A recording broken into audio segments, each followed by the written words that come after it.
Estimados estudiantes de la Maestría en Gestión de Cuencas Hidrográficas, bienvenidos a la primera clase virtual del espacio académico de Geomática 1. En esta clase vamos a explorar aspectos generales de un SIC desde la perspectiva de elementos o criterios para definir un SIC, las etapas del diseño, subsistemas, componentes, características de los datos espaciales, tipos de datos espaciales y los proyectos SIC. Un SIC, en un sentido más estricto, se puede definir como cualquier sistema de información capaz de integrar, almacenar, editar, analizar, compartir y mostrar la información geográficamente referenciada. Recordemos que la diferencia entre la información geográfica y la información que no es geográfica radica en que la información no geográfica no tiene en su estructura, en sus componentes, lo alusivo a su posición en el territorio o en el planeta. En cambio, la información geográfica, que puede ser de la misma naturaleza de la que no es geográfica, adiciona su posición utilizando coordenadas o un sistema de referencia de localización con base en los ejes X, Y y Z. Y en un sentido más genérico, podríamos decir que los sistemas de información geográfica son herramientas que permiten a los usuarios crear consultas interactivas, analizar la información espacial, editar datos, mapas y presentar resultados de todas estas operaciones a sus usuarios o a sus clientes finales. Pero también es importante conocer las funciones requeridas, lo que queremos obtener de nuestro sistema de información geográfica, sea con fines de analizar el territorio o de dar respuesta a un problema específico. También los objetivos para los que estamos creando el SIC, los objetivos de nuestro proyecto, de nuestra organización. Y finalmente también conocer las necesidades de ese SIC y de lo que queremos implementar con él. Si quisiéramos generar un proceso de lo que hacen o lo que uno hace normalmente con un sistema de información geográfica, podríamos decir que partimos del mundo real, luego analizamos o exploramos fuentes de datos, generamos la captura de esos datos que requerimos, luego hacemos el proceso de ingresar los datos al sistema de información geográfica, el cual nos permite su manejo, su almacenamiento. Posteriormente viene una etapa de análisis, lo que nos permite obtener una información resultante, que es la procesada con nuestro sistema de información geográfica, la cual llega a los usuarios o clientes finales o interesados en esa información porque sus resultados les sirven para sus objetivos organizacionales o para los proyectos que están desarrollando. Y finalmente les permite la toma de decisiones con base en las herramientas, en los análisis generados y en los resultados obtenidos. En cuanto a las funciones y capacidades de un SIC, básicamente nos debe permitir responder este tipo de preguntas. ¿Qué hay relacionado con la localización del objeto de interés? ¿Dónde está? ¿Cómo ha cambiado en el tiempo? Esto muy frecuentemente asociado a los análisis multitemporales. ¿Qué datos están relacionados? Nos permite correlacionar o relacionar las capas de información que estoy analizando para encontrar si hay alguna variable que explique a otra o a través de la cual se haya modificado o generado un cambio en otra variable. Y esto normalmente se puede hacer ya que los sistemas de información geográficas son en sí bases de datos que están relacionadas o con un modelo relacional que le permite a uno hacer consultas sobre un atributo en específico y obtener información de otros atributos, de otras fuentes de información, de otras capas que están relacionadas con ese atributo de interés. Y finalmente nos permitiría, hipotéticamente, responder la pregunta ¿qué pasa si? Que es cuando se realizan modelaciones o simulaciones a partir de las capas de información que se tienen y que permiten conocer el posible desenlace de un evento que se está desarrollando sobre nuestra área de trabajo. En cuanto a los objetivos de ese sistema de información geográfica, nos permite, en primer lugar, tener la ubicación espacial del problema en estudio. Asimismo, normalizar la recolección de los datos, teniendo en cuenta que uno siempre debe hacer un diseño o estructurar la base de datos geográfica para asimismo poder saber posteriormente cómo va a capturar la información de tal manera que sea compatible con ese diseño de base de datos que se está haciendo.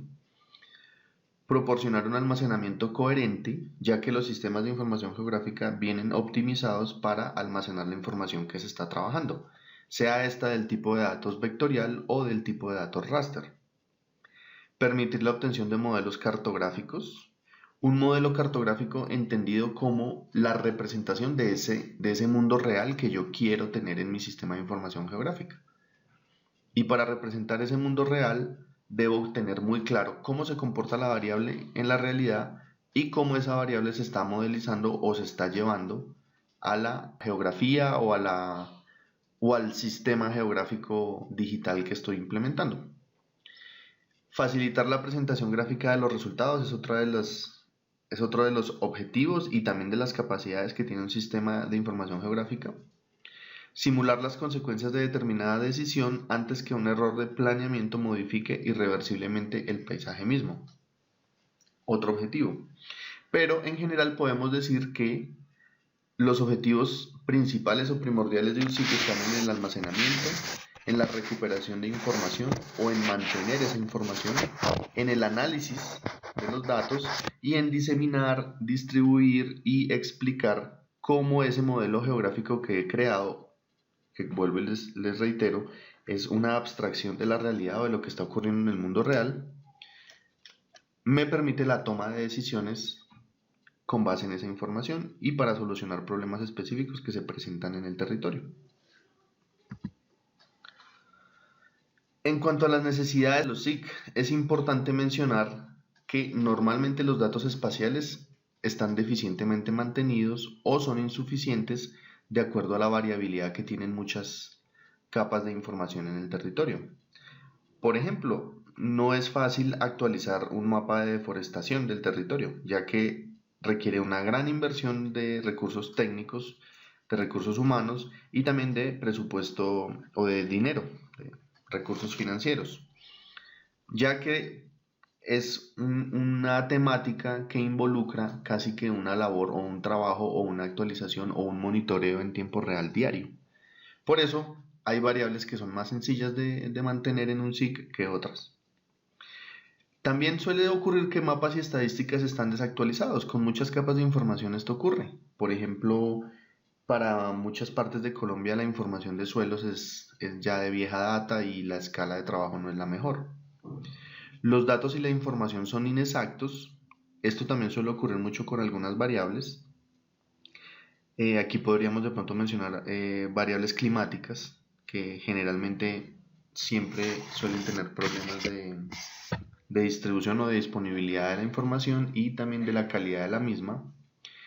En algunos casos no hay estándares, aunque esto pues ha sido materia de trabajo recientemente del IGAC y otras entidades a nivel mundial que han generado estos estándares y bueno, actualmente se cuentan con lineamientos mejores, pero pues hay que, siempre que se piense en hacer un desarrollo SIC en cualquier proyecto, pensar en esos estándares, en esos lineamientos y pues lo que es lo mismo en los metadatos de la información.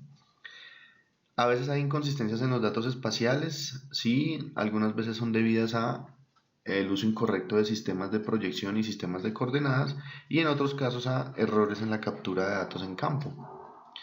En algunos casos no hay servicio de recuperación de datos, esto es otra cosa que suele ocurrir y que bueno, finalmente en muchas organizaciones ya con los departamentos de tecnologías de la información se ha ido subsanando a través de lineamientos claros para hacer backup a la información y para mantener esa información en servidores espejo. Y otro inconveniente final puede ser que los datos no se compartan como deberían, aunque esto a través de herramientas geomáticas y de geoplataformas que han sido desarrolladas recientemente a nivel mundial y también en Colombia, es algo que ha ido en disminución y ya es más fácil acceder a información geográfica de muchas fuentes, actualizada y de calidad. ¿Cuáles son las etapas del diseño de un SIG? Si hacemos un paralelo entre la parte científica, la teoría de la investigación, podemos decir que todo parte de una idea sobre la cual se recopilan datos, se generan hipótesis o el modelo que se quiere explicar, se teoriza sobre el problema y sobre la solución, se hacen pruebas o trabajos de campo con metodologías acordes con el método científico que nos permiten confirmar nuestra hipótesis o nuestro modelo y finalmente llegamos a una etapa de entendimiento y control de lo que estamos estudiando. Digamos que esto es lo que hacemos en un proyecto científico de investigación normal. Pero en un SIG cambia un poco la cosa, porque sí partimos de una idea que generalmente contiene el por qué estamos generando este SIG, donde están inmersos los objetivos, las necesidades, las funciones, etc. Pero luego nos centramos mucho en los datos y en las necesidades de los usuarios de esos datos. Luego hacemos el diseño conceptual de un SIG, podríamos analizarlo desde la perspectiva de este gráfico, con diferentes capas de información en diferentes tipos de datos. Luego hacemos un proceso de estandarización y automatización de esos procesos del SIG posterior a un estudio piloto, ¿sí?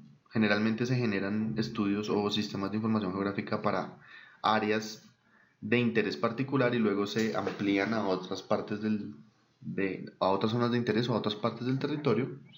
Luego de que hacemos la estandarización y automatización de los procesos del SIG, instalamos ese sistema, se hace la instalación del sistema de información, se generan aplicaciones de programación del mismo. Eso también va a depender de qué tan robusto se requiera el sistema de información geográfica. Muchas veces no es necesaria la programación. En otros casos, sí, cuando el sistema va a atender diferentes tipos de resoluciones espaciales y de resoluciones temporales, sí es importante programar y que muchas de las tareas sean semi-automatizadas. También es importante el entrenamiento y la educación o capacitación del personal que está trabajando en el sistema de información geográfica, que se puede realizar a través de cursos, de talleres, sesiones de trabajo, etc.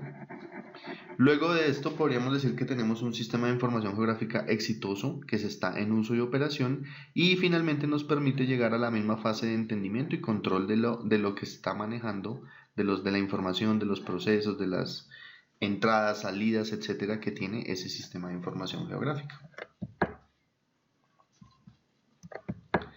Y en esta parte es importante mencionar el componente o los subsistemas que componen un sistema de información geográfica.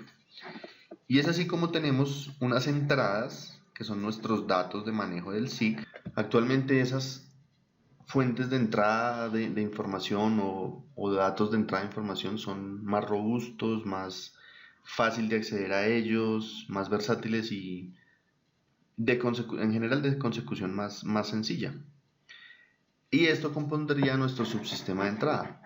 Pero también tenemos un subsistema de manejo de la información, un subsistema de análisis de esa información y un subsistema de salida, donde se obtienen insumos que permiten presentar la información obtenida de los resultados y facilitan la toma de decisiones, como pueden ser mapas, imágenes, reportes, tablas o los mismos datos geográficos, que ya nos estaría hablando de la salida de ese sistema de información geográfica.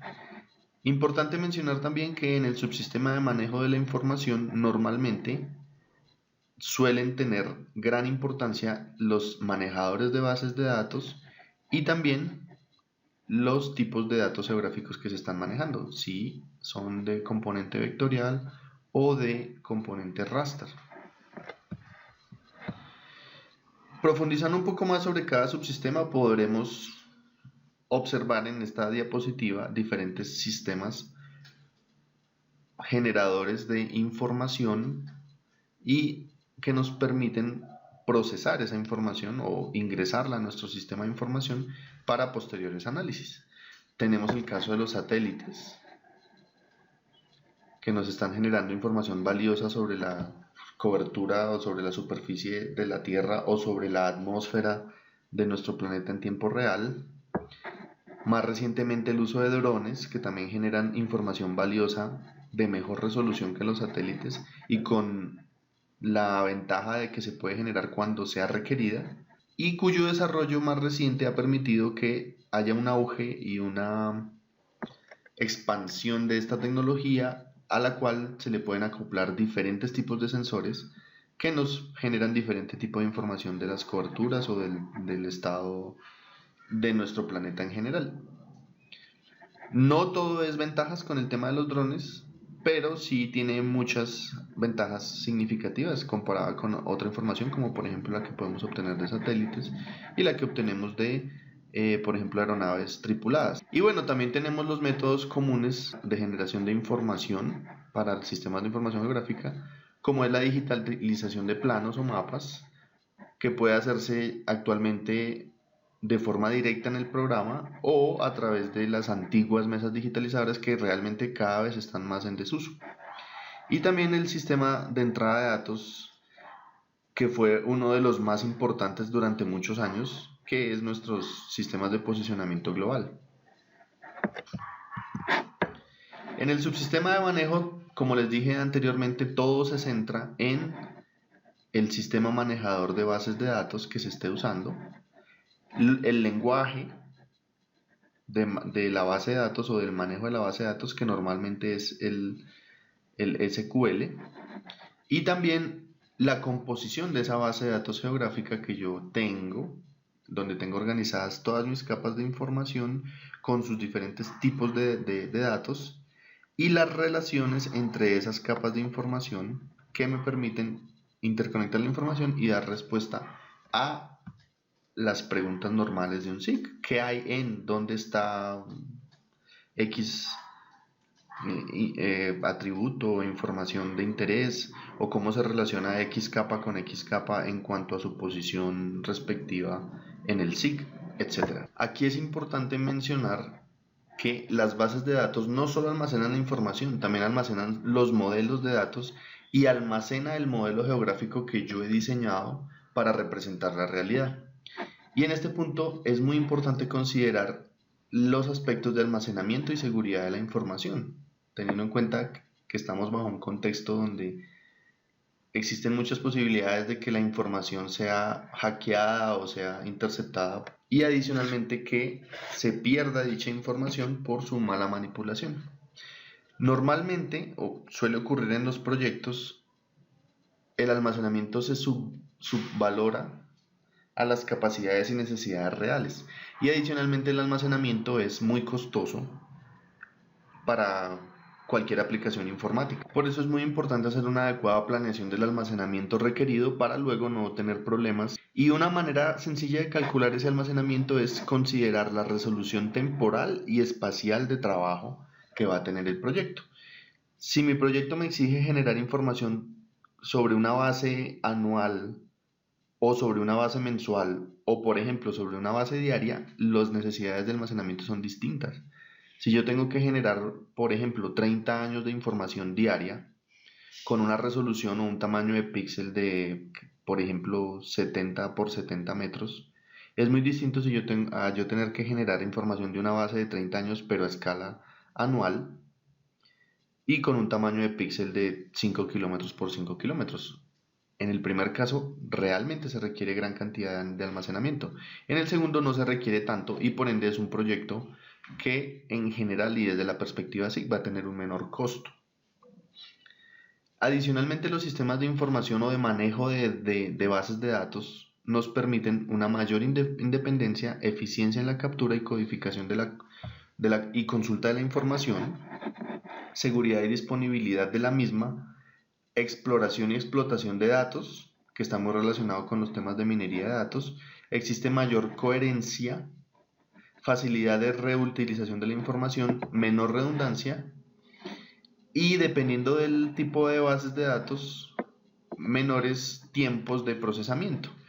Recordemos que las bases de datos pueden ser en red, existe un modelo de espagueti, las bases de datos relacionales, que son las clásicas que usan los SIG, hay otras jerárquicas y las orientadas a objetos, que también son de las más usadas por los sistemas de información geográficas.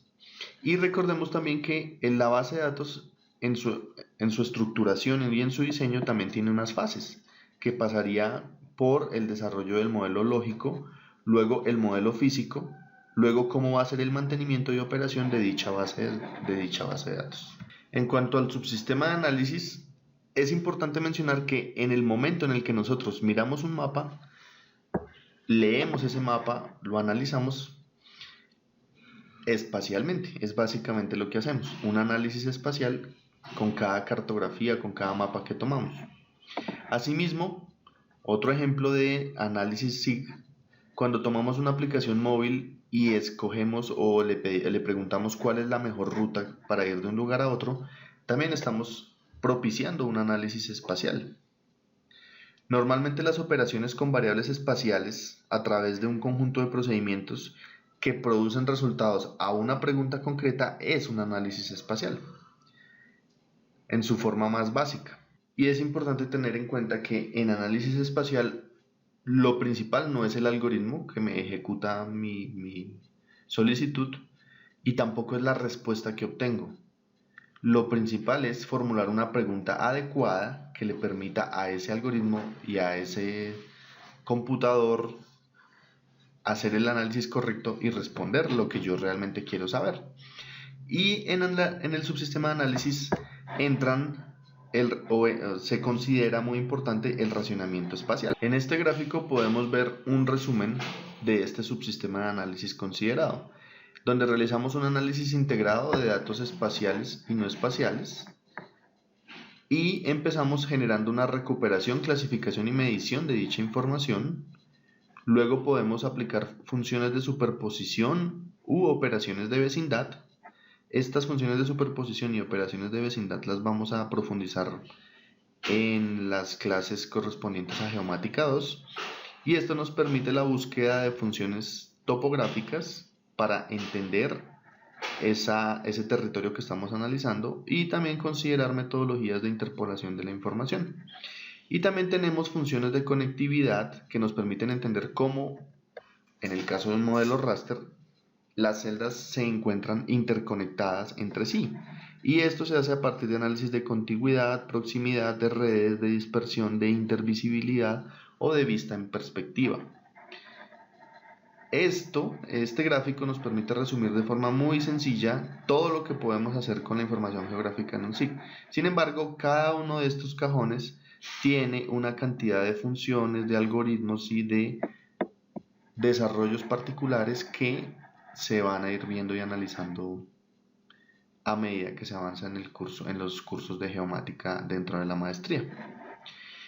Y aquí es importante recordar las preguntas típicas que nos responde el SIG a través del subsistema de análisis, es relativas a la posición y extensión del objeto o de la información geográfica que analizo, relativas a la forma y distribución de dicha variable en el territorio, relativas a la asociación espacial, es decir, cómo cada elemento se asocia en mi modelo geográfico, relativas a la interacción espacial, cómo esa información geográfica o ese modelo geográfico está entendiendo la interacción entre las diferentes fuentes de información que contiene, y relativas a la variación espacial.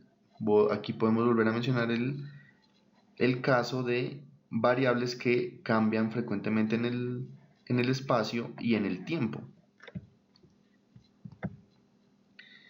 Dentro de las preguntas básicas que se responden con el subsistema de análisis podríamos mencionar: ¿dónde están los límites? ¿Cuál es la naturaleza de esos límites? ¿Por qué esos límites acotan su distribución? ¿Qué otras cosas están asociadas espacialmente a ese fenómeno?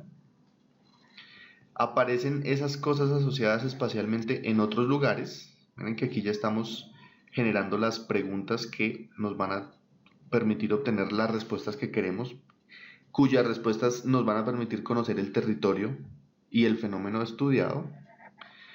¿Por qué deben estar asociadas espacialmente? ¿Ha estado siempre allí? ¿Cuándo apareció por primera vez? ¿Cómo ha variado espacialmente a través del tiempo?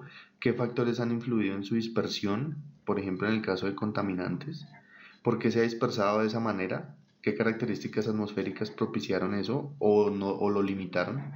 ¿Es un fenómeno universal?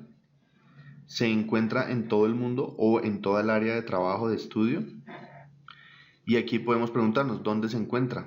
¿Dónde tiene lugar? ¿Qué hay ahí? ¿Por qué está ahí? ¿Por qué no está en otro lugar? ¿Qué podría haber ahí? ¿Podría estar en otro lugar? ¿Cuánto hay en ese lugar?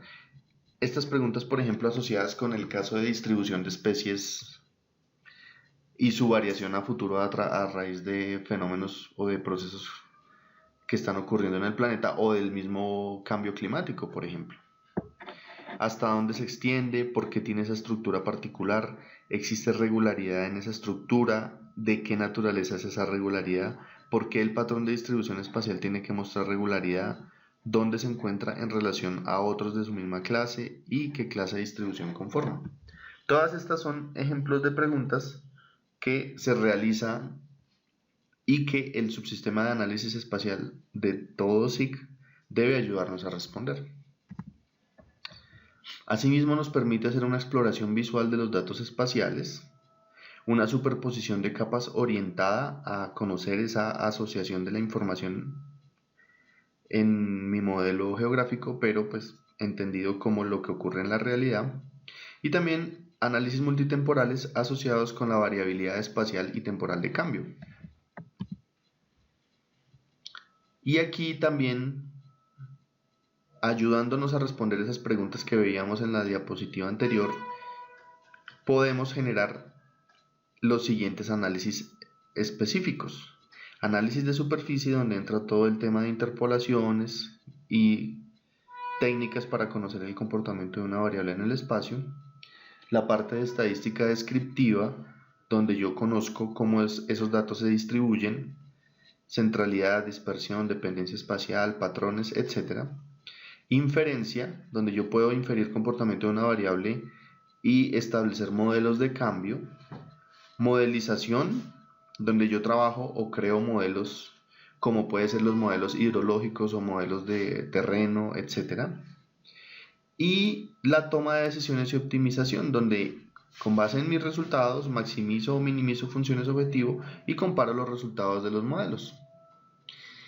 Y en los tipos de análisis espaciales puedo generar consultas alfanuméricas a esa base de datos geográfica, hacer consultas espaciales, analizar la topología de la información, por ejemplo en cuanto a redes, límites, adyacencia, etc. Hacer mediciones, conocer distancias, coordenadas, perímetros, áreas, formas, pendientes, generar interpolaciones, conocer áreas de influencia, combinar o superponer capas de información, transformarlas, cambiarle su geometría, coordenadas, formatos, sistemas de proyección, etc. Y a través del subsistema de análisis también podemos realizar zonificaciones, conocer las unidades mínimas cartografiables, hacer análisis de autocorrelación espacial, conocer la estructura espacial, identificar tendencias, reconocer efectos de borde y relaciones espaciales entre capas o las variables de análisis, áreas de influencia, proximidad, entre otras. Y luego tenemos el subsistema de salida, en el cual o por medio del cual obtenemos los resultados de nuestro análisis y los cuales o el cual nos debe permitir hacer un despliegue y reporte de esa información y generar, por ejemplo, gráficos, mapas, tablas o la misma información de forma alfanumérica a través de tablas o de archivos planos o a través de gráficos. Asimismo, nuestro subsistema de salida estaría completo si nos permite conocer los resultados en formato digital, así como también en formato analógico. Y aquí es donde entra el tema de terminales, impresoras, graficadoras, análisis en medio magnético, medios ópticos, entre otros, que son los que nos permiten generar nuestros resultados o nuestros insumos de salida en los dos formatos, digital y analógico. Pero básicamente el subsistema de salida enfocado a poder reproducir esos resultados, presentarlos a nuestros usuarios o clientes finales y que a partir de esos resultados se tomen decisiones de manejo, de solución o de implementación para el problema o fenómeno estudiado y que motivó la creación del sistema de información geográfica. Y para que todos esos subsistemas previamente vistos funcionen, los SIG tienen unos componentes esenciales, donde destacamos los recursos humanos con sus usuarios internos y externos, los recursos tecnológicos con la parte de hardware y software, los procedimientos SIG que se están implementando, y aquí es muy importante la combinación entre la buena planeación desarrollada por los expertos en sistemas de información geográfica y también en la programación de los algoritmos que se van a ejecutar, los datos que, como muchos de ustedes habrán escuchado previamente, el SIG es tan bueno y tan preciso como los datos de entrada que se le estén suministrando. Entonces los datos son un componente muy importante, muchas veces también es muy costosa su generación o su recopilación, y también de ellos pues va a depender la eficacia y la eficiencia de nuestro sistema de información geográfica. Y en el centro de todo está la organización que está administrando el proyecto y administrando el sistema de información geográfica en cabeza de su administrador o de un administrador para el sistema como tal y otro para el proyecto SIG que estamos desarrollando. Entonces, estos componentes bien engranados, funcionando de forma adecuada, es lo que va a garantizar y va a permitir que nuestro sistema de información geográfica sea exitoso. Y aquí ya entramos en una temática más enfocada a las características de los datos espaciales que se están manejando y que, recordemos, hacen parte de este componente fundamental para los sistemas de información geográfica. Y en este punto, los datos espaciales o los datos geográficos se pueden definir como entidades espaciotemporales que cuantifican la distribución, el estado y los vínculos de los distintos fenómenos, objetos naturales o sociales, de acuerdo a la definición que nos proporciona IGAC. Estos datos tienen posición absoluta sobre un sistema de coordenadas X, Y y Z. Eso es fundamental para que puedan ser considerados geográficos. Tienen una posición relativa frente a otros elementos del paisaje, lo cual es básicamente el área de estudio de la topología, donde analizamos si ese dato está incluido, es adyacente, está cruzado, etcétera, con otro dato o con otra capa de información. Normalmente se pueden asociar a una figura o a una primitiva geométrica que puede representar esa capa, o si no se puede asociar a una figura geométrica, pues se tratará de explicar su comportamiento en el espacio a través de una malla que contiene píxeles. Y normalmente hay atributos que lo describen, es decir, tiene características del elemento o fenómeno. Todo lo que yo quiera representar en un SIG y que provenga de mi realidad o de mi territorio debe tener atributos que lo describen y que son los mismos atributos que yo voy a almacenar en esa base de datos que estoy generando para esa capa. Y para conectar esto ya con la realidad de los SIG, tenemos dos tipos de datos espaciales principales.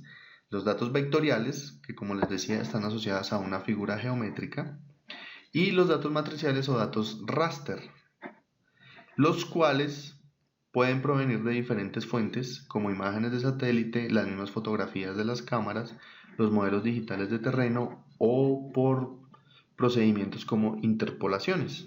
Y en ese sentido básicamente podemos decir que los datos vectoriales aplican para entidades o variables que tienen un comportamiento discreto, esto es, que son finitas, que tienen límites.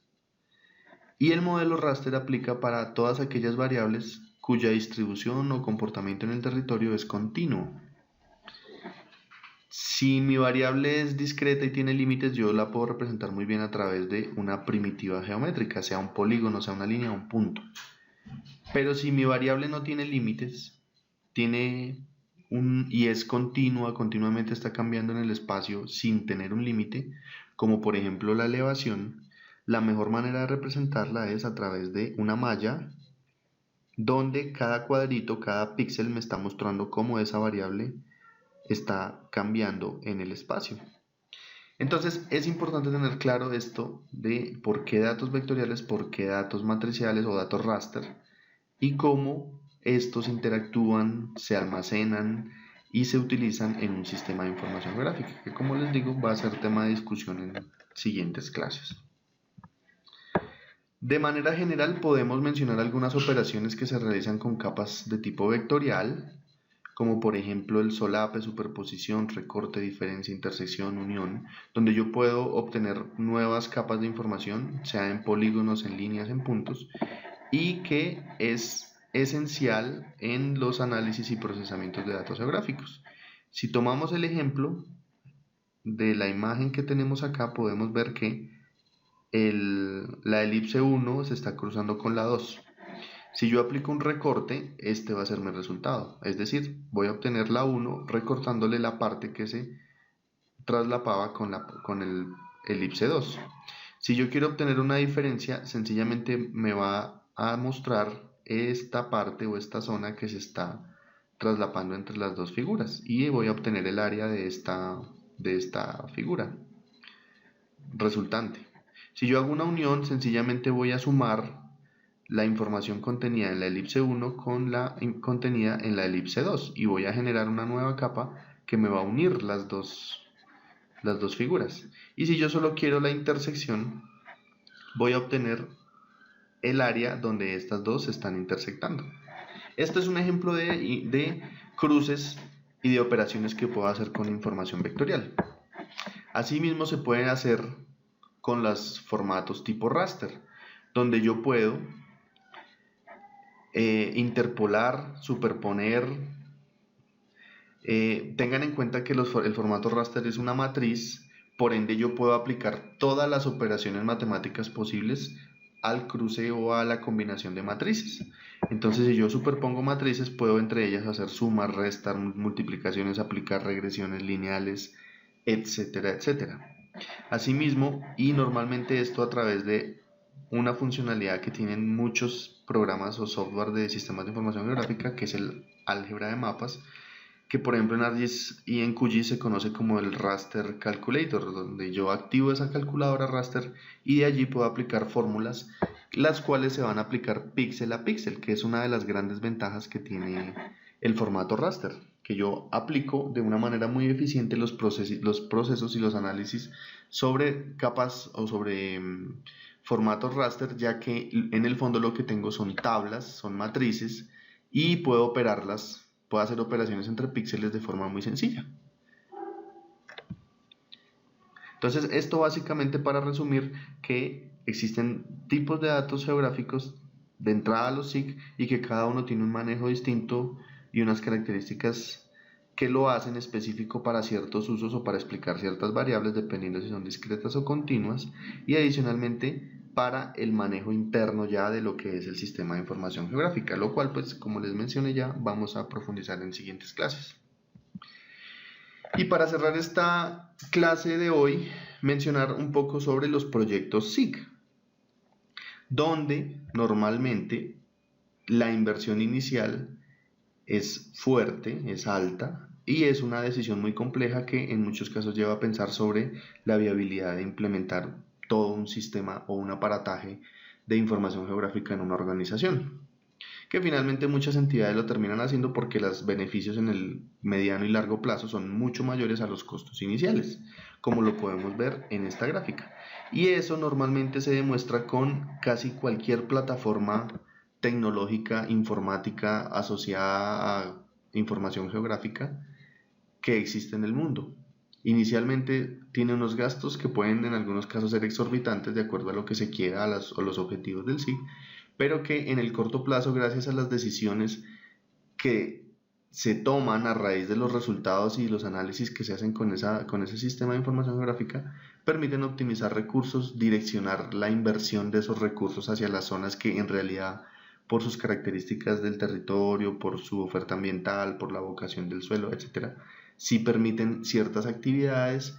Y cuando uno focaliza, es decir, cuando uno aplica recursos de una manera coherente, de una manera que conoce o que demuestra conocer lo que está ocurriendo en esa zona, pues obviamente se vuelve un mejor manejo de esos recursos financieros y por ende en el largo plazo se consigue un ahorro y un beneficio superior a lo que la inversión inicial generó o lo que la inversión inicial significó para la empresa y para el presupuesto.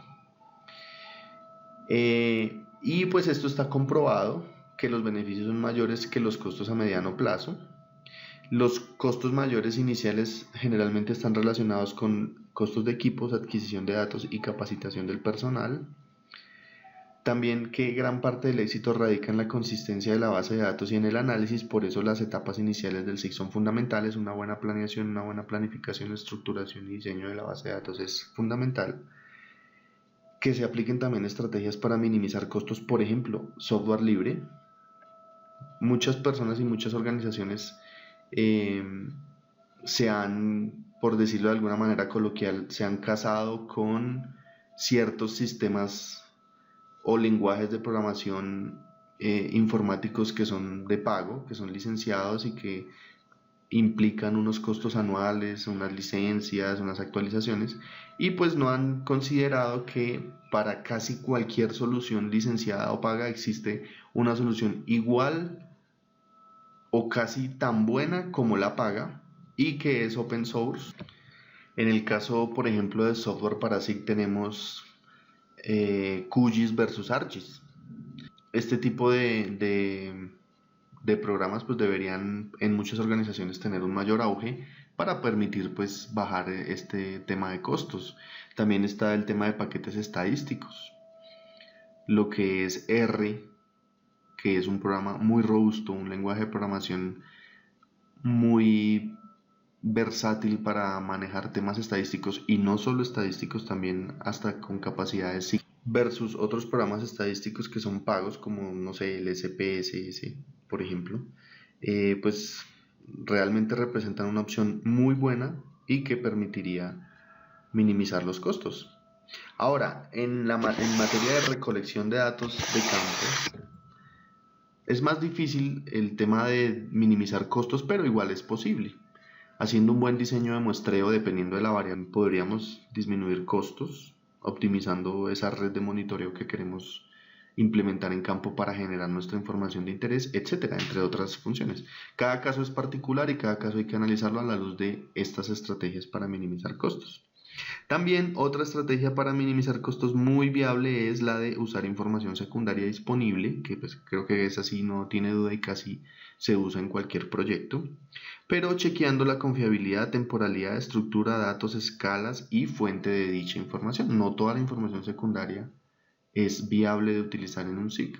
Y para esto se deben revisar mucho pues, la fuente que sea confiable, pero también los metadatos de la información, donde más o menos podríamos hacernos una idea de bajo qué condiciones fue creada, si ha surtido procesos de rellenado de información faltante o no, y si, bueno, se ajusta a los requerimientos de nuestro SIG. También es importante definir muy bien el alcance real del SIG para minimizar costos, las expectativas de lo que yo estoy esperando de ese SIG, los insumos requeridos y también la voluntad de mantener un equipo motivado aportándole a esa tarea y a ese desarrollo conjunto. Y pues es importante también dimensionar la inversión, de tal manera que no terminemos invirtiendo 500 pesos para solucionar un problema que hubiésemos podido solucionar con 5 pesos. Otra estrategia es acceder a recursos y plataformas online que ya están hechas, que permiten disminuir costos, por ejemplo, de publicación y divulgación de la información.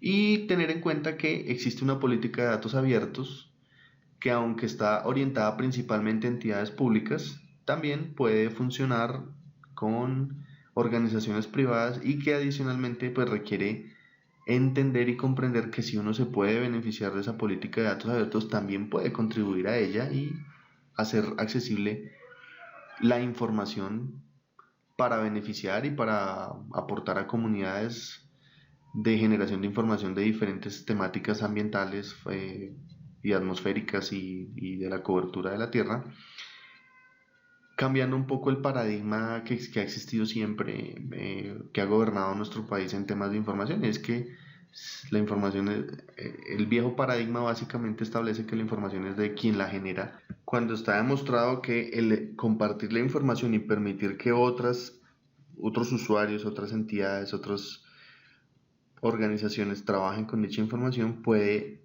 facilitar la generación de nueva información que le aporta a la solución de un problema o a la generación de conocimiento específico en algunas áreas. Entonces, bienvenido sea el nuevo paradigma de la información, donde toda la información es pública, es abierta, es accesible, es utilizable, obviamente manteniendo derechos de autor y dándole el respectivo crédito a cada quien, pero permitiendo avanzar, ¿sí? Cada información que se genera es insumo para nueva información y esto nos permite avanzar básicamente. Entonces, en materia de proyectos SIC, estas son algunas consideraciones fundamentales.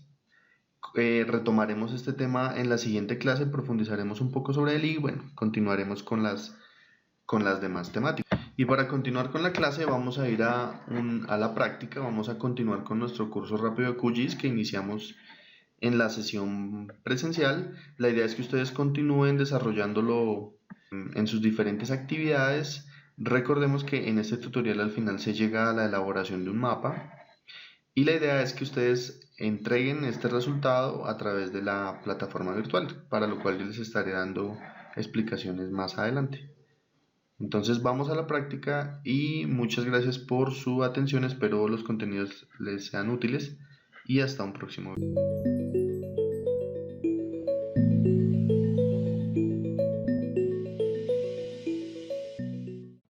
Institución de Educación Superior, sujeta a inspección y vigilancia por el Ministerio de Educación Nacional.